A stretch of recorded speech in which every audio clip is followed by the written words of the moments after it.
Here we are, friends. Our walk for peace has become a walk to take cover from the smoke and the fires of Colorado.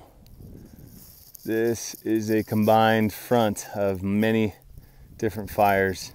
Fires down here. Actually, there's that's the fire north of Steamboat Springs. I forget what it's called. That one's not super gnarly. This is the Mullins fire, extra gnarly. And then there's another fire burning over here, which I forget the name of. I believe there's one over there as well.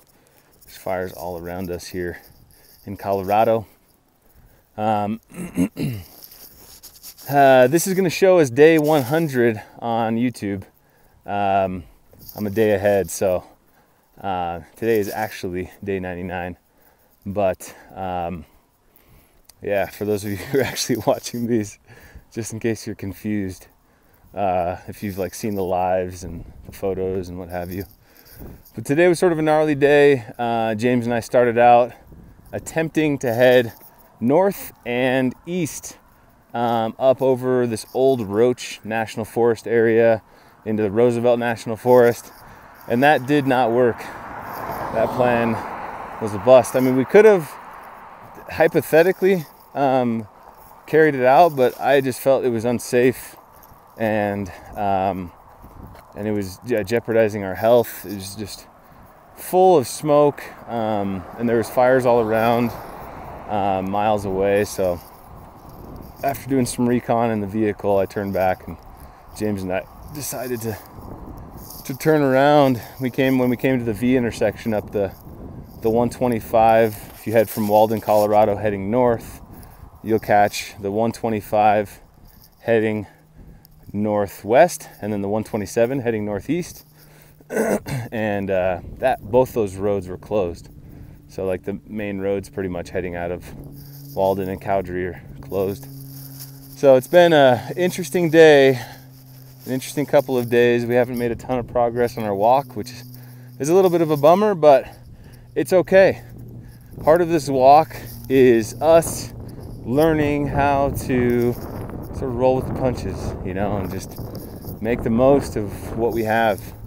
When we first, decided to do this walk, we did not really anticipate so many of these things. We probably didn't anticipate how hard and taxing this would be mentally, how hard and taxing it would be emotionally and physically. We didn't anticipate how many blisters we'd get. We surely did not anticipate this gnarly McGnarlesome fire. Holy fetch. We did not anticipate, so many things. How difficult it would be to traverse some of these national parks like Yosemite, and how difficult it would be to maintain a solid budget, and really how difficult it would be to get along with each other and to be at peace within. It's tough, but it's possible. I think being at peace is a daily process that requires work, dedication, and commitment. It requires routine and balance and forgiveness and love. There's a lot to it. I think that's all part of life. We're all sort of figuring this whole thing out, trying to figure out how to be at peace within the circumstance that we are in. It's tough. So that's part of why I'm always asking, what are y'all doing to find peace? What is your daily practice, your daily routine for peace? Because some days I'm at peace. Some days I feel like I'm doing it right and I'm living well. But then the outcome might not be as good or as sufficient or acceptable as I would have hoped, as far as maybe how I'm treating those around me, or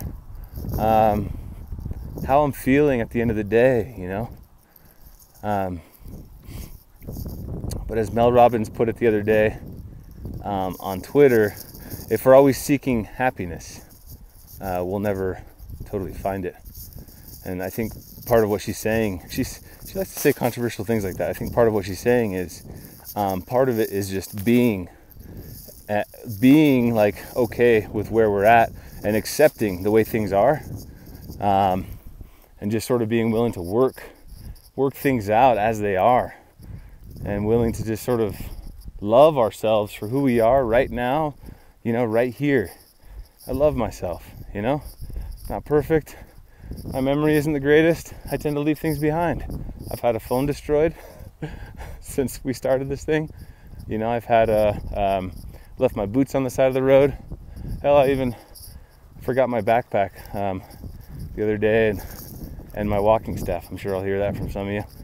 And here is an officer coming as I'm filming this video.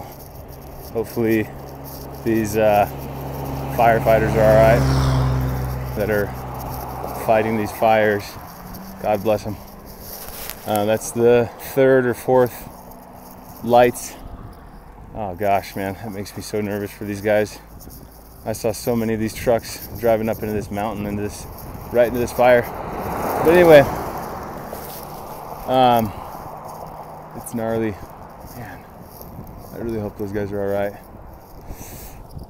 So, sheriff's going to give them some backup. Anyway, I think finding peace is a daily, weekly, monthly, I think it's a lifetime process. I don't think it's an event that happens all at once. The relative peace we are afforded in our lives is due, I think, in part to A, genetics plays a little part of it. B, our upbringing plays another little part of it. C, circumstances that we find ourselves in. And D, the biggest part of it, as Viktor Frankl said, the last of the human freedoms is to choose one's attitude at any given moment, at any place in time, regardless of what's happened to us, regardless of what someone else is saying to us or doing to us or saying about us, choosing one's attitude. And that is, I think, part of the key to happiness, is the choice we make about how we will live, who we will be, what we will do, and the kind of person that each of us will be remembered for. So that comes from Viktor Frankl's Man's Search for Meaning. Man went through the Auschwitz concentration camp and came out the other side a purified, more holy, more enlightened individual that taught us all so many wonderful lessons in that book. Check it out if you haven't read it. Much love, you guys. God bless you. Thank you so much for your support, for your love. Love ya. Peace out.